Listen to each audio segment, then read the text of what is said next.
This is the door off the root cellar. And what's happened over the years, this is very common with this type of door. It's a tongue and groove and it's got two cross pieces on it. The problem is these can shift ever so slightly, kind of down because of the weight of the door.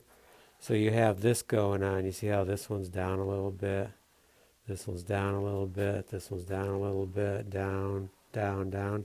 So by the time you're all the way over to here, you've lost, 3/4 of an inch on this end of the door. So one might think, oh, we'll just cut it off, but no, that's not the correct solution either, because it's just not square. So what we want to do is clamp it diagonal and make these two diagonal corners from there to there the same as from here to here. So I got to get my pipe clamps out. So we're going to bring it back into square. Then what we're going to do is we're going to put more screws in here, but that's not the solution either. What we need to do is we need to put a cross piece in here. It could go this way. I think I will go this way right here. It would probably be ideal. Or it could go that way too, and you could do an X.